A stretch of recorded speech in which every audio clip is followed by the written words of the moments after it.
हाय lovelies, आशा करती हूँ आप सभी स्वस्थ होंगे, मस्त होंगे, अपने अपने डिज़ायर्स को मैनिफेस्ट करने के लिए कार्यरत होंगे। Welcome back to the channel and I know you people love me from the bottom of your hearts and I am extremely grateful for that. मुझे इतना सपोर्ट करने के लिए आपका तहे दिल से शुक्रिया। आज का वीडियो शुरू करते हैं। आज के वीडियो में हम एक ऐसी किताब के बारे में बात करने वाले हैं जिसने पूरी दुनिया में मिलियंस ऑफ लोगों की ज़िंदगी को बदल कर रख दिया है। लुइस हे की world famous book you can heal your life. अगर आप अपनी लाइफ में physical illness, chronic stress, relationship failures या फाइनेंशियल इनसिक्योरिटी से परेशान हैं, तो इस वीडियो के अगले कुछ मिनट आपकी सोच और आपकी बॉडी को डीप लेवल पर हील करने वाले हैं। लुइस हे का एक फंडामेंटल ट्रुथ था, हमारा सबकॉन्शियस माइंड हमारे हर एक विचार को एक्सेप्ट करता है। हम जो सोचते हैं वही हमारी रियलिटी बन जाता है। इस वीडियो में हम इस किताब के एक एक चैप्टर को डीप डाइव करेंगे, रियल लाइफ एग्जाम्पल समझेंगे और लुइस हे की एग्जैक्ट अफर्मेशंस और एक्सरसाइजेस को प्रैक्टिस करेंगे। चैप्टर 1, व्हाट आई बिलीव, मेरा विश्वास। The universe supports us in every thought we choose to think and believe. Universe हमें हर उस थॉट को जो हम चूज करते हैं सोचना और बिलीव करना, उसमें सपोर्ट करता है। लुइस हे चैप्टर 1 में अपने कोर बिलीव्स बताती हैं। उनका सबसे पहला बिलीफ ये है कि life is very simple, what we give out we get back. जब हम कहते हैं सब लोग मेरे साथ बुरा करते हैं, तो यूनिवर्स हमें वही प्रूफ करके देता है। लेकिन जब हम सोचने लगते हैं लोग मेरे साथ बहुत काइंड हैं, तो हमें हर जगह हेल्प मिलने लगती है। Examples from the book. Louise Hay ने अपनी लाइफ में लेट स्टेज सर्वाइकल कैंसर को नेचुरली हील किया था। उन्होंने देखा कि उनके अंदर बचपन से बहुत सारा रिसेंटमेंट और ट्रॉमा भरा था। जब उन्होंने मेंटल गार्बेज को साफ किया, फॉरगिवनेस प्रैक्टिस की और सेल्फ लव अपनाया, तो उनका कैंसर बिना किसी सर्जरी या कीमोथेरेपी के पूरी तरह डिसअपियरिंग एक्ट कर गया। की affirmations. In the infinity of life, where I am, all is perfect, whole and complete. इस अफर्मेशन को आप हिंदी में ऐसे यूटिलाइज कर सकते हैं। जिंदगी की इस अनंत धारा में जहां मैं हूं, सब कुछ परफेक्ट, पूरा और कंप्लीट है। Chapter 2, what is the problem, समस्या क्या है। The physical और emotional issue you are facing right now is merely an outer effect। जो भी physical या emotional issue आप face कर रहे हैं अभी, वो सिर्फ और सिर्फ एक outer effect है। जो root problem है is always lack of self love। root problem हमेशा lack of कमी है self love की। And holding on to 4 core poisons, और ये जो 4 कोर पॉइजन्स हैं इनको हम होल्ड करके रखते हैं, वो हैं resentment, criticism, guilt and fear. Resentment आता है लॉन्ग हेल्ड एंगर से। क्रिटिसिज्म कॉज करता है जॉइंट और आर्थराइटिस पेन को। गिल्ट कॉज करता है जब हम सीक्स पनिशमेंट, गिल्ट पनिशमेंट दिलवाता है। फियर एंजाइटी और अल्सर्स का रीजन होता है। चैप्टर 2 में लुइस हे हमें एक कड़वा सच बोलती हैं। आपकी प्रॉब्लम मनी नहीं है, आपकी प्रॉब्लम बैड हेल्थ नहीं है, आपका पार्टनर नहीं है। प्रॉब्लम ये है कि आप खुद से प्यार नहीं करते। चलिए इन 4 पॉइजन्स को समझते हैं। रिसेंटमेंट, पुरानी नाराज़गी, किसी के बारे में सालों तक गुस्सा होल्ड करना, ये बॉडी में ट्यूमर और कैंसर बन सकता है। क्रिटिसिज्म, आलोचना, हर वक्त खुद को या दूसरों को जज करना, ये बॉडी में स्टिफ जॉइंट आर्थराइटिस और बॉडी एक्ने और बॉडी एक्ने क्रिएट करता है। गिल्ट, एहसास ए जुर्म। गिल्ट हमेशा पनिशमेंट ढूंढता है।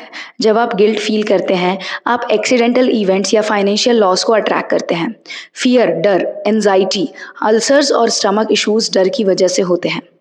Chapter 3, where does it come from, ये कहाँ से आया। We adopt the limiting beliefs of our parents and early childhood environment. हम हमारे जो लिमिटिंग बिलीव्स हैं वो अपने पेरेंट्स और हमारे अर्ली चाइल्डहुड के इन्वायरमेंट से लेते हैं। हम जब पैदा होते हैं तो हम प्योर लव होते हैं। किसी न्यूबॉर्न बेबी को देखिए, वो खुद से नफरत नहीं करता, उसे कोई गिल्ट नहीं होता।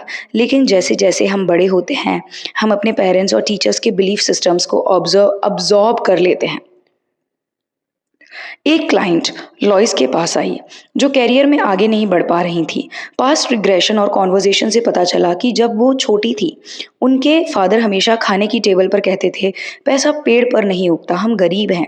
इस एक लाइन ने उनके सबकॉन्शियस में ये फिट कर दिया था कि कामयाब होना इम्पॉसिबल है।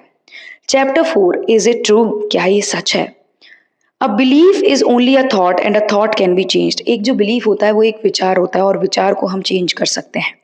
आप अपने बारे में जो भी सोचते हैं, मैं ब्यूटीफुल नहीं हूँ, मैं स्मार्ट नहीं हूँ, मैं मुझे कभी अच्छा पार्टनर नहीं मिलेगा।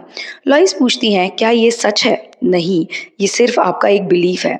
बिलीफ्स हमारे दिमाग के वो कपड़े हैं जो हमने पहन रखे हैं। अगर ये कपड़े अब हमें फिट नहीं बैठ रहे तो हम इन्हें बदल सकते हैं।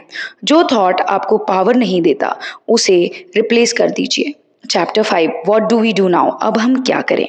Core theme, releasing the need for old patterns and stepping into the power of the present moment. जो ज़रूरत है पुराने पैटर्न्स की, ज़रूरत है उसको हम छोड़ें और हमारी power of the present moment में स्टेप इन करें। अब वक्त है एक्शन लेने का। लुइस हे का सबसे फेमस और ट्रांसफॉर्मेशन टूल है mirror work. Mirror work exercise का प्रोसीजर क्या है? रोज सुबह शीशे यानी कि मिरर के सामने खड़े होइए, अपनी आंखों में आंखें डालकर देखिए, अपना नाम लीजिए और बोलिए, मैं तुमसे बहुत प्यार करता हूँ, मैं तुम्हें जैसा हो वैसे ही एक्सेप्ट करता हूँ।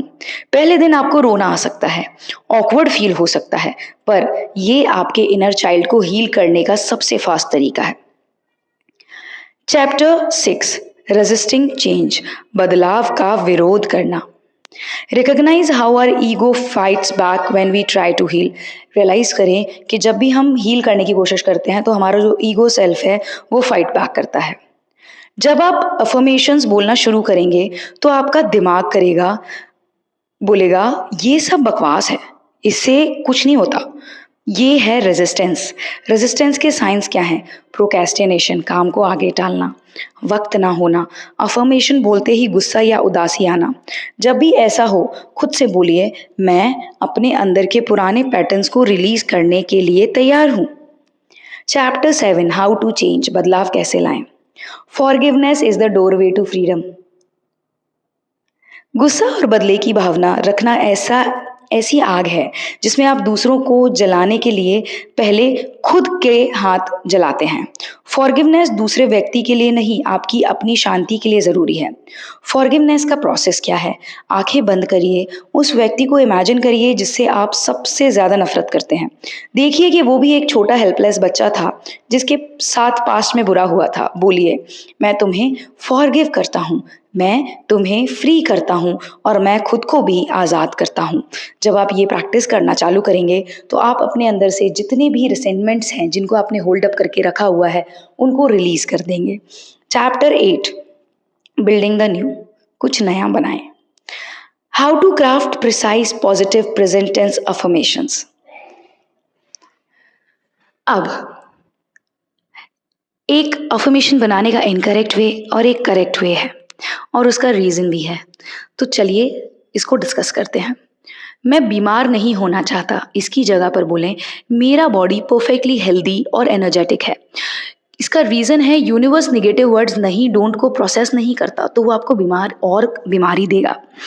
मैं फ्यूचर में रिच बनूंगा, इसकी जगह बोलिए, पैसा मेरी लाइफ में इजीली फ्लो कर रहा है।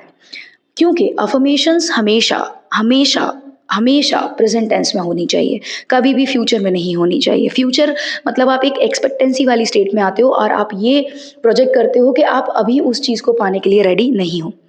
मेरा बॉस मुझसे गुस्सा ना करे, इसकी जगह बोलें, मैं हर किसी के साथ पीसफुल रिलेशनशिप या रिलेशन शेयर करता हूँ। फोकस करें अपनी एनर्जी पे, ना कि दूसरों को कंट्रोल करने के लिए। इसका मेन रीज़न ये होता है। बैक पेन अगर किसी को आपको होता है, लोअर बैक पेन, तो ये फाइनेंशियल फियर और फीलिंग अनसपोर्टेडनेस की वजह से होता है। तो इसमें आप ये अफर्मेशन को यूटिलाइज कर सकते हैं। मैं यूनिवर्स के फ्लो पर ट्रस्ट करता हूँ, मेरी सारी ज़रूरतें पूरी हो रही हैं। नेक की स्टिफनेस जो है वो rigid thinking, refusing to see the other side of a conflict की वजह से होती है। इसमें आप अफर्मेशन, मैं फ्लेक्सिबल हूँ, मैं दूसरों के पॉइंट ऑफ व्यू को ईजिली समझता हूँ, को यूटिलाइज कर सकते हैं। स्किन इश्यूज जैसे कि एक्जिमा, एक्ने, ये क्यूरेट होते हैं फीलिंग थ्रेटेंड और holding anxiety near the surface की वजह से। इसमें आप इस अफर्मेशन को यूज कर सकते हैं, मैं सेफ हूँ, मैं खुद को और दूसरों को फॉरगिव करता हूँ। भाई, you can heal your life सिर्फ एक किताब नहीं है, ये एक जीवन जीने का तरीका है। इस वीडियो में अगर हमने जो बातें करी हैं, इनको आपने सही से यूटिलाइज कर लिया और इस सेशन को आपने बार बार सुना, तो जब भी आप लो फील करें या आपको फिजिकल पेन फील हो, तो आप इस वीडियो को सुने, आंख बंद कर लीजिए और इन अफर्मेशंस को आप मेरे साथ इन लाइंस को रिपीट कर सकते हैं। मैं जैसा हूँ खुद को पूरी तरह एक्सेप्ट करता हूँ, मेरा पास्ट खत्म हो चुका है, मैं आज़ाद हूँ, मेरी बॉडी हेल्दी है, मेरा माइंड काम है और मेरा फ्यूचर ब्राइट है। जब आप इन वर्ड्स को, अपने आप को बहुत ज़्यादा इम्पोर्टेंस देते हैं और वर्ड्स के साथ साथ आप अपनी रियलिटी को अपने शब्दों के थ्रू चेंज करना स्टार्ट करते हैं, तो आप ये समझेंगे कि ऐसा करने से आपके लाइफ में बहुत जल्दी बहुत सारा इमोशनल हीलिंग हो जाएगी और आप अपने आप को 100% तरीके से एक्सेप्ट कर लेंगे। द मोमेंट आपने खुद को 100% तरीके से एक्सेप्ट किया, आपका सेल्फ लव अल्टीमेटम पे पहुंच जाएगा and you will start experiencing your God self, क्योंकि you are the God of your reality, I am the God of my reality। जब आप ये बिलीव कर लेते हैं तो लाइफ अपने आप ऑटोमेटिकली ऑन ट्रैक सही चीज़ों के साथ होने लगती है, बिकॉज आप ही अपने थॉट प्रोसेस से सब कुछ क्यूरेट और क्रिएट करना चालू कर देते हैं। आई होप आज का वीडियो आपको पसंद आया होगा। अगर पसंद आया हो तो please do like, share and subscribe to the channel. Until next time, stay positive, stay grounded, keep manifesting. Always remember that you are the king, you are the queen of your life, you are the creator of your destiny. जब तक करेंगे नहीं तब तक छोड़ेंगे नहीं, क्योंकि संकल्प से ही सिद्धि होती है। Until next time, thank you for watching the video. See you in the next one. Bye bye. Take care.